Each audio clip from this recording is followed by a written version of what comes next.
የሚፋቱት በብዛት ከ80% በላይ የሚሆነው ፍቺ የኦርቶዶክሳውያን ጋብቻ ፍቺ ነው አብዛኛው። እና እነዚህ ነገሮች ምክንያቶቻቸው በጣም ብዙ ጥናት ሊፈልግ ይችላል። ግን ግልጽ ያለ መሆን ትውልዱ ነገሮችን መሸከም ያለ መፈለግ፣ በጣም ስልቹ መሆን ለብዙ ነገሮች ለጋብቻ አይደለም ለጋብቻ ብቻ አይደለም ለሌሎችም ነገሮች በጣም ስልቹ የመሆንና ራሱ የጋብቻን ተቋምነት ወይም ጽንሰ ሐሳብ ከመጀመሪያው ያለ መረዳትም ጭምር ችግር እነዚህ ነገሮች ይኖራሉ። ከዛ ውጭ ደግሞ ለጋብቻ የምንመራረጥባቸው ምክንያቶችና መስፈርቶች ደግሞ ለዚህ ሊያበቁን ይችላል።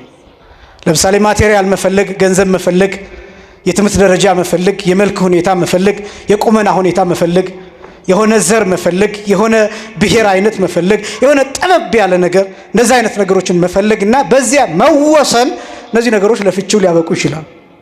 ይሄ ብቻ ደግሞ ሳይሆን የጋብቻን ምስጢር በቤተክርስቲያን የሚያሰጠውን ዋጋ ያለ መረዳት ጭምር ምናልባት አንዳንዱ ፈትቼ ገዳም ልግባ ሊሆን ይችላል የሚለው በጣም እንግዲህ እግዚአብሔር የፈቀደው ነገር ካለ ሊሆን ይችላል። እሱም ደግሞ ስንት ጸሎት ተደርጎበት ሱባኤ ተገብቶበት እንጂ አንድ ሰው ጋብቻውን ፈቶ ቢመነኩስ ኃጢአት ነው፣ ራሱ ኃጢአት ነው የእግዚአብሔር ፈቃድ ሳይጠየቅበት።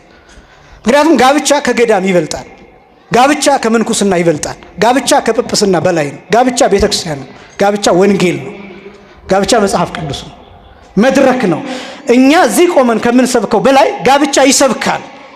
መንፈሳዊ ጋብቻ፣ ጥሩ ጋብቻ፣ ንጹህ የሆነ ጋብቻ፣ ብዙ መከራ ተችሎበት የሚኖርበት የመስቀል አምሳል የሆነ ጋብቻ ወንጌል ነው፣ ይሰብካል፣ ለሌሎቹ መድረክ ነው። ስለዚህ ጋብቻ በጣም ትልቅ ተቋም። ምክንያቱም ጥሩ ጋብቻ ከሌለ ሊቃነ ጳጳሳት ከየት ይገኛሉ? መነኮሳት ከየት ይገኛሉ? መምህራን ከየት ይገኛሉ? ጻድቃን ቅዱሳን ከየት ይገኛሉ?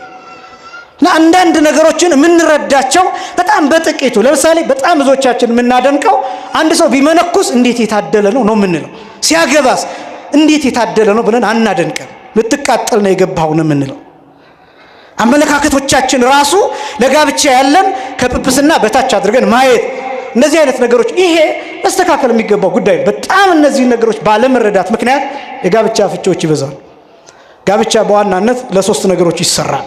ፍትሐ ነገሥት አንቀጽ 24 ላይ ሙሉ ስለ መተጫጨት፣ ስለ ጋብቻ፣ ስለ ውርስ አጠቃላይ ከዘመድ ጋር የሚደረጉ ጋብቻዎችን እስከምን ድረስ እስከ የት ድረስ እስከ ስንት ድረስ የሚሉትን ይናገራል። ፍትሐ ነገሥት አንቀጽ 24 ላይ እነዚህን ይናገራል እና ሲጀምር ጋብቻ ስለ ሶስት ነገር ነው ይላል። አንደኛው ዘር መተካት ነው ይላል፣ ሁሌ የሚነገር ነው። ሁለተኛው ከዝሙት ጠንቅ መዳን ነው ይላል። ሶስተኛው ደግሞ መረዳዳት ነው ይላል፣ ተራድኦ ይላል። የመጀመሪያው ዘር መተካት የሚባለው አንድ ቃል አለ፣ ብዙ ተባዙ ምድርንም ሙሏት የሚል ቃል አለ። ያ እንዲፈጸም ትውልድ እንዲተካ ሰው እንዲመጣ የመጀመሪያው ዓላማ ይሄ ነው። ይሄ ዓላማ ሊሳካም ላይሳካም ይችላል። ይሄ እግዚአብሔር ፋንታ ነው። ሰው ዘር ለመተካቱ ላይ የመጀመሪያው ይጋባል። እግዚአብሔር ዘር ካልሰጠ አንድ መስቀል ነው ማለት ነው። አንድ መስቀል በመሃንነት መኖር አንድ መስቀል ነው። ልጅ ባለመውለድ መኖር አንድ መስቀል ነው። አንድ ክብር ሊሆን ይችላል። አንድ ክብር ሊሆን ይችላል። ይሄ ብቻም አይደለም። ልጅ ባለመውለድ ብዙ ጊዜ በመኖር ራሱ የሚገኙ በረከቶች ይኖራሉ። ለምሳሌ እነ ሐና፣ እነ ኢያቄም፣ እነ ቅድስት ኤልሳቤጥ፣ እነ ዘካርያስ፣ ሌሎች የጻድቃንን የሰማዕታትን ገድላትና ድርሳናት ስትመለከቱ የመጀመሪያው የምታገኙት ገድሉ ላይ መሃን ነበሩ ልጅም አልነበራቸውም የሚል ነው የምታገኙት መጀመሪያ። ለምን እንደዚህ እንደሚሆን ታውቃላችሁ?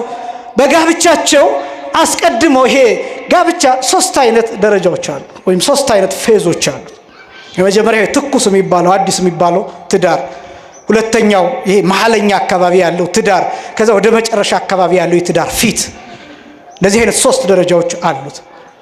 የመጀመሪያው ይሄ በጣም ፍቅር የሚጸናበት፣ በጣም የሚዋደዱበት፣ የሚነፋፈቁበት፣ ያው ከስራ እስከሚገባ ገባህ ወይ ውዴ ስንት ሰዓት ነው የምትመጣው 11 ሰዓት የሚርቅበት፣ እነዚህ አይነት ነገሮች የመጀመሪያው አካባቢ። መሐል አካባቢ ያለው ቤተሰብ ጣልቃ የሚገባበት፣ ምን ትሰራለች ፍታት፣ ምን ይሰራልሻል ፍቺው፣ አንቺ እኮ ቆንጆ ነሽ ማንም ለምን ይወስድሻል የምትባልበት፣ ብዙ የምትፈተንበት፣ ወንዱም እንደዛው የሚፈተንበት ጊዜ ነው መሐል አካባቢ።